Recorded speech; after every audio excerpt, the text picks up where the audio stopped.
So I'm excited about this little insight I had from my own life yesterday, from my own experience in a coffee shop that I go to like 3, 4 times a week, and how it relates to who we are, and how it relates to creating a life that lights you the fuck up, and how it relates to creating great relationships, or how it relates to creating the beautiful body and the health that you want, or the career or business that you want, or the partnerships you want. So essentially, check this out, right? So there's this place down the street from me in Mount Pleasant. It is dope as can be. It's called Ellie. It's an amazing cafe and restaurant. They make the best coffee in the city. Many people agree. They make the best bread in the city and baked goods. My German girlfriend, who is really big into bread, even makes her own, swears by it, says it's the best in the city. And beautiful food. It's a award-winning restaurant at night as well too. They were a finalist, semi-finalist for a Mid-Atlantic James Beard Award. I mean, it's just a beautiful place. It's right down the street. I go there all the time for like my scone and my cortado or my cappuccino or my black coffee, and no cookie or anything when I'm trying to trim down. So just being honest, ebbs and flows of Joe at the coffee shop. But essentially, I love this place. It's gorgeous. The environment's beautiful. It looks great. There's beautiful music going on. The food, the coffee is lovely. I go there all the time. It's a luxury experience right in my backyard, and I can have it for a few bucks a day. And so when you go into the restaurant and you walk back, there's a little area in the back. It's a private section. And this private section, right behind it, you can see through a doorway and it's into the kitchen. And then if you go to the right of the private section, right before you walk in, there's stairs downstairs and there's 2 bathrooms. Now they're pretty small, they're pretty cramped. Lighting's not great. And they are right by the downstairs area of the bakery as well too. And so there's often like employees moving food or moving baked goods upstairs from downstairs, and or moving like supplies in and out. And I always used the bathroom downstairs for a long time. I would go down the stairs where I cannot any longer see my stuff, and where I'm out of the sight line of this beautiful environment, where there's these small cramped bathrooms, and the experience is kind of incongruent. Sometimes I'd wait in line because there's employees using bathrooms down there, and I'm standing there outside of the bathroom, or I'm using this smaller bathroom. Well, a funny thing happened. I got curious one day, because that room that looks like it's a private room, in my mind there was some kind of rule or limitation. In my mind, essentially, that was a room that was a full service room. It's like if I'm just sitting in the cafe, I can't go back there. Or that's the room that's just for like reservations or private parties. One day I just got curious. So I walked back there. And I realized I made that up. I think once there was a private party when I first started going there, and I saw a sign that's like, hey, don't sit here, sit out there, whatever it was, right? And in my mind, it always looked that way. But then I went back there, and I realized it's a little more private. There's some walls there. It's close to the kitchen, so you can actually kind of peer back there and see what's going on in the kitchen. And lo and behold, right there, there's actually, to the right, there's 2 bathrooms. And they're big, and they're beautiful, and they're well lit, and they've got nice scented stuff. And in between them, there are these like really nice vanities, this big beautiful mirror, and it's well lit, and it's just a much nicer experience. And I realized that these are actually the primary bathrooms. These are the bathrooms for the clients to use normally. And the whole time, for about a year, I'd been using, I think, what's like the employee bathrooms. Sure, they're open to the public, but they're not the ones that are intended to be this congruent, beautiful, artisanal experience that flows right from the actual shop itself. And so as I'm walking back there yesterday, I had this memory of like, man, I used to walk downstairs and use those ugly bathrooms. Sometimes I used to wait in line for the ugly bathrooms because I didn't know these bathrooms were here. Because in my mind, I saw limitation. I didn't think I could go there, so I didn't even know this much nicer experience was available. And what it made me realize is so often we play parts of our life that way. There's parts of our relationship to ourself. There's parts of relationship to our emotion, to our body. There's places in our own mind and our own spirit. There's places in our relationship that we don't go. There's places in our career that we don't go. And I'll give you some examples from myself. I firmly believed at one point that I would never be able to do anything that paid me well, that was exciting, that had freedom, as far as a professional career, because I'm a guy who does not have a college degree. And because I spent over 10 years successfully in a retail environment. So I thought to myself, well, the only places I can go are other retail, other sales jobs. No one will ever hire me to do anything powerful or amazing. And God forbid, I could never work for myself. I didn't even imagine entrepreneurship growing up. That just wasn't the way my family worked. There weren't really entrepreneurs, etc.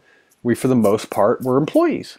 So I didn't think about entrepreneurship. I didn't think about creation of value that was outside of the structural systems of approval of having a degree of some sort. Another thing would be that in relationships, often, I've thought, especially when I was younger, that just having consistent sexual relationship, sexual experience was good enough, was more than enough, was actually a luxury. And I didn't actually think or even know or didn't expose myself to how deep and rich and powerful and amazing and beautiful and meaningful a sexual relationship could be. It didn't even occur to me to really deeply educate myself on what was possible there. And of course, since I've created a beautiful business for myself, I've created a life doing the thing that I love, that lights me up. I get to go on video and share insights and wisdom. I get to write cool shit. I get to work with clients who are doing amazing things in their lives, who are growing every day. And I get paid better than when I was in retail, that's for sure. And I have much more flexibility and freedom and autonomy. And I have much richer and more fulfilling sexual relationship now than I've ever had in my life. And that I've had consistently after my divorce, because I started reading about the body and sexuality and around health, and I started reading about Tantra and other spiritual traditions that centered pleasure and being in the moment and mindfulness, etc. So I learned to expand. Now, where this shows up for so often with so many of us is we don't even ask the questions that will allow us to have a greater life. We get stuck in the shitty bathroom of life. We get stuck going downstairs when there's a much more luxury experience right upstairs, but we see a room, we see an area, and we think, A, that's not for us, or B, we don't even get curious, so we don't go there, right? So examples for this in my clients that I work with, right, would be a lot of men who've been really successful, and they've been successful following a certain path. And they've never questioned that path. They've never thought, maybe there's a better way. Or maybe I'm valuable if I lead from more heart and spirit. Maybe I'm more valuable if I get out of the know-it-all position and I become the collaborator, I become the leader, the one that helps not just people do things, but helps people be more.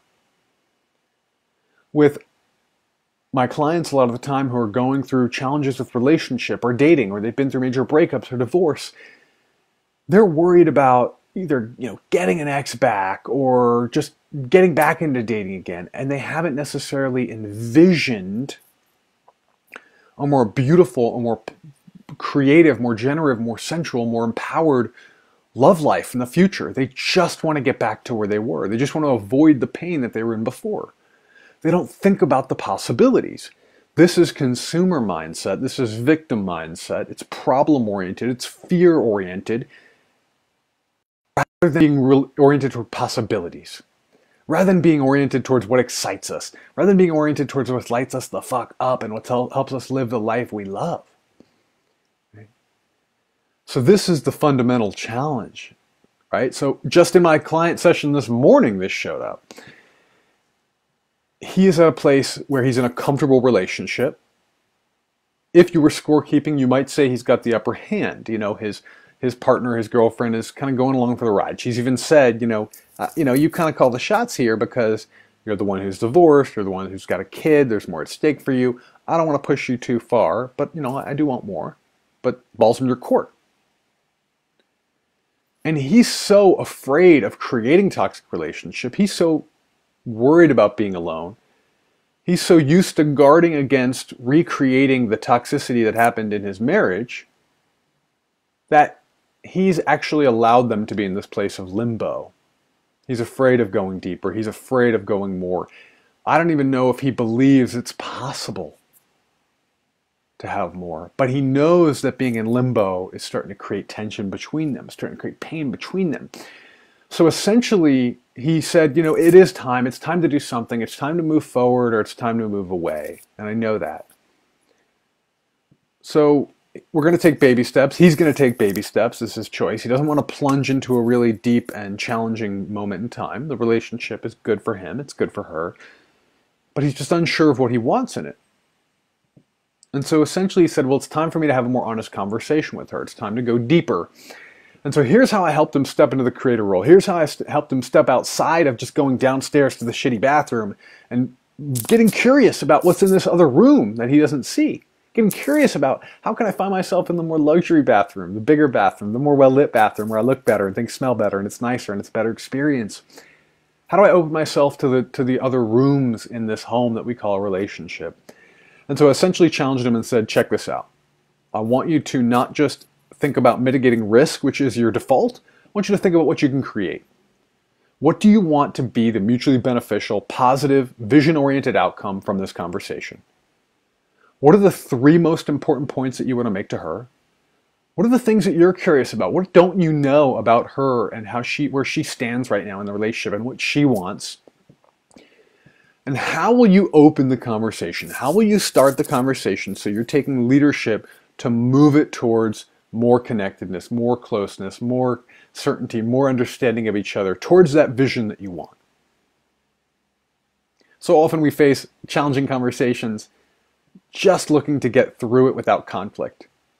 And instead, my challenge to you is to take a look at the places in your life, not just in conversations that are hard or courageous, but where do you limit your ability to create the life you love because you're not curious, because you think there's a limit, because you don't go into that back room of your own heart, your own mind, your own spirit?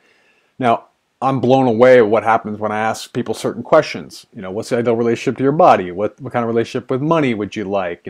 What does love mean to you? How would you describe it to an alien? That's why I'm always asking all these questions on the internet, on Facebook, because I want people thinking and going into places in their mind, in their spirit, in their relationships, in their career, in their relationship to their health, to their body, that they don't explore. Because when we explore them, we open up the doorways to consciousness and we walk back into these other rooms we didn't know were there, and life is bigger. It's more possible. It's more powerful. It's more generative. A consumer doesn't even get curious, doesn't go into the other room. They keep going the traditional path they've kept going all their life, which is walking downstairs to the basement and using the shitty bathrooms. A creator gets curious. They ask the questions. They see something beautiful, they move towards it. They're outcome-oriented, they're passion-oriented rather than problem and fear-oriented.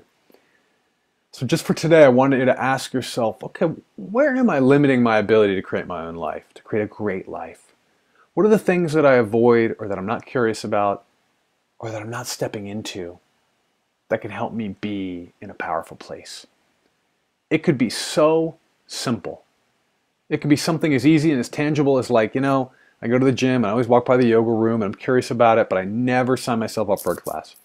I'm going to go sign for a class. Or it could just be something as simple as going home to a partner or a loved one where the relationship has been stale and asking a question like, what would make this relationship 10% better for you? That easy. These are the rooms in our cafes, in our hearts, in our souls, in our favorite hangouts, in our relationships that we don't go to. I just want you to look in the window instead of looking in the window and walking by or just following your path and always walking by like I sometimes do. I just want you to jiggle the doorway, pop your head and see what it feels like in that room. What can happen? That's what I got for you today. Again, if this is powerful, if it helps you out, drop a comment below. Share this with someone you love. I'll see you tomorrow. Peace.